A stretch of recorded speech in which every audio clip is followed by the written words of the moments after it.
unless you were employed in the 1990s, unless you got a job in the 1990s, you have to know that companies have now shifted from hiring degrees to hiring skill.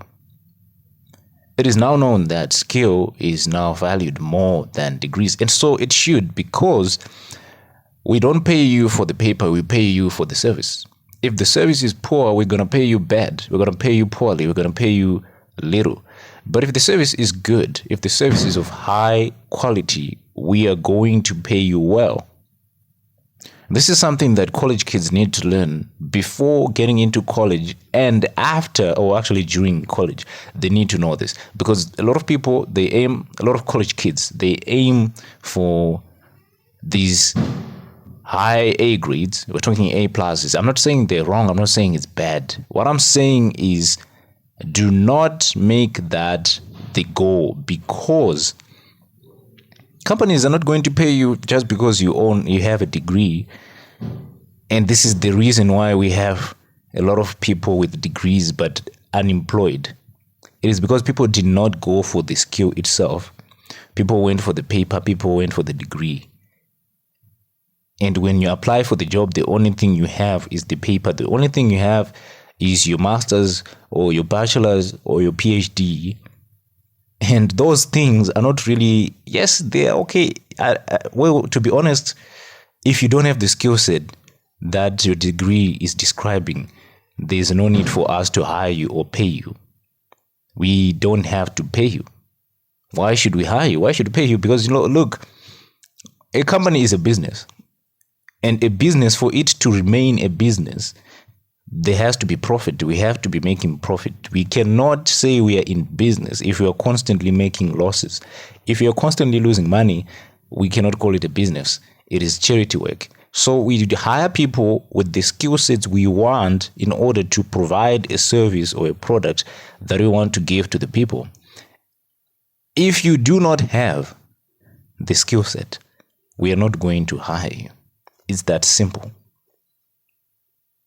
College kids, boys and girls, I hope you're listening to this one, because this is the most crucial and critical thing. This is going to save you a lot of stress after you graduate, because a lot of people right now, they're unemployed. They have degrees, but they're unemployed. So what are skill sets? What are the skill sets, right? A skill set is something practical, something you can do with either your hands, maybe with your mouth. Some people can sing, some people can talk well, some people are actually good communicators. That is a skill. Some people, they can make things with their hands or play things with their hands. That is their skill. They're masters at that. That is a skill, something that is practical, something that you can actually do physically. That is a skill set. Even actually mentally as well, if you got a high cognitive capacity, that is a skill as well. Someone who's actually good at analytical skills, someone who's good at, critical thinking, that is a skill. An important skill that companies would pay you for just having. So instead of just aiming to get these A's, it's good to have A's. I'm not saying people should aim to get C's. I'm saying get the A, but also get the skills. Don't focus too much on the A's when you're in college. Focus more on getting the skills, because it is the skills that are going to lend you the job in the first place. You don't want to end up in this bottleneck system where everybody has got a degree. When everybody has a degree, man, I'm telling you, it's going to be difficult for everyone. And right now, a lot of people are getting degrees. We have a lot of graduates. What's going to separate you from the masses is your skill sets, because not everyone has the same skill sets. We have different skill sets. So if you have different skill sets from me, unique to you and only to you, and those skill sets are the most valued at that company, you're going to be hired, and I'm not going to be hired. I'm not going to be chosen over you. You're going to be chosen over me. Even if I was the one who was hiring, I would rather choose someone who can actually do what we want them to do, even if they don't have the paper to prove that they went to university or not, than to hire somebody with a paper that says they attended the university from so and so for this period of time, but that person cannot perform simple tasks that we want them to do, that is a waste of time. That is a loss. We lose money from that. We don't gain anything from that.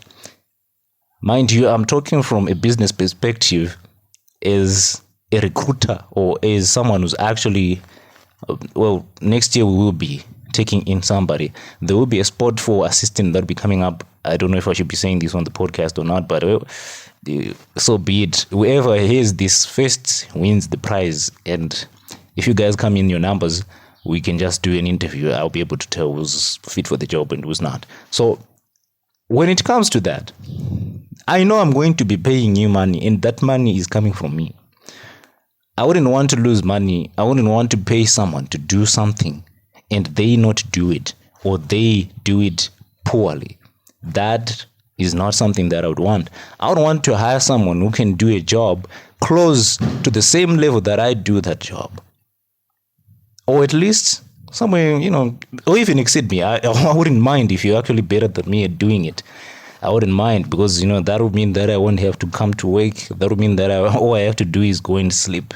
I'll be sleeping at home and you'll be doing the work, and I'll just be supervising from home remotely. Because why would I want to keep on suffering? Why would I want to keep on suffering? So, boys and girls, ladies and gentlemen, it is the skill sets that the companies are now valuing. All the FAANG companies, when you say FAANG companies, I'm talking about Facebook, Amazon, Netflix, and Google. They are now changing even their interviews. It's no longer about the theoretical part. If you come for an interview, let's say you're a software engineer, they will give you an interview that has to do with the job. And if you fail to do it, whether you have the degree or not, whether you have a first class, whether you have a master's, a PhD, whatsoever, they are not going to recruit you. They're going to take the guy who actually solves the problems, because that's what they want. They want to solve problems in their company. They are running a big business, and any small mistake could cost them millions, if not billions of dollars. So if you're one of those guys who's actually pursuing, yes, it's good. I didn't say people should not get A's. If you're good at it, get the A's. But after you get the A's, make sure you have a good skill set. Make sure your skill sets are actually good. Make sure you're one of those people whom I wouldn't want to lose. Someone who's indispensable. You have to be indispensable. Because if you're someone I can replace with anyone, I wouldn't hire you, because it's a waste of time and a waste of money. So look at it at a recruiter's perspective, that they are actually paying money. They're actually losing money in hiring you. So what are they going to gain from hiring you? That is what's going to set you apart from the masses. If you can do that, if you can separate yourself from the masses by having your own skill sets, valuable skill sets, don't go and learn skills that were valuable in the 1980s and think that you're going to be valuable in 2025 or 2026.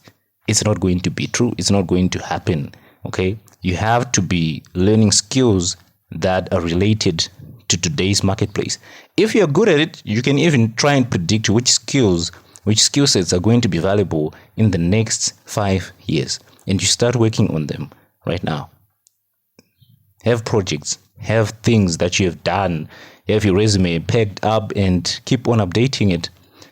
And as always, you should always have your own brand. It's always good to negotiate from a position of power. When you have your own brand, let's say you once tried to start a company and the company failed. When you go and look for a job, you are one of those people who has a higher probability of being chosen for the job, because companies want that. We want people who have actually done things that are related to what we're doing. People who have actually been in the industry.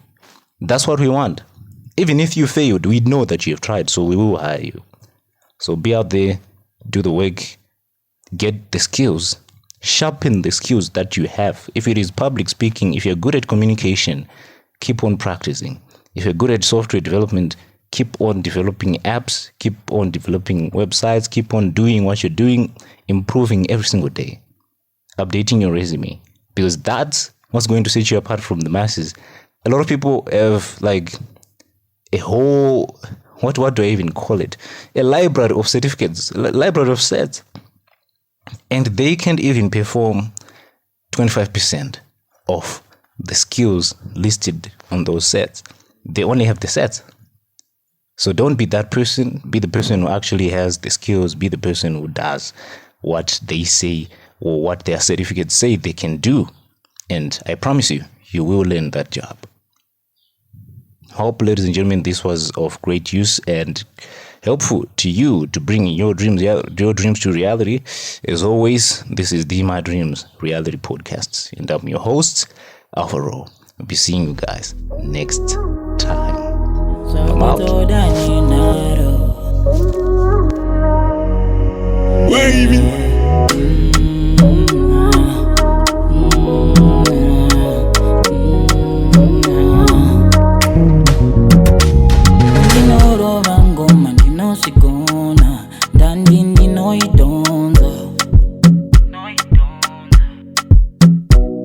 Pachikuna tita kuzipasando Lanita nekuzimbisa Nekungo simbiswa.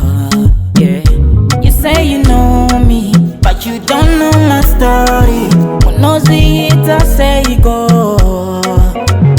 Yeah. You say you family, usingazi the pain. Irimu moyo manguwa.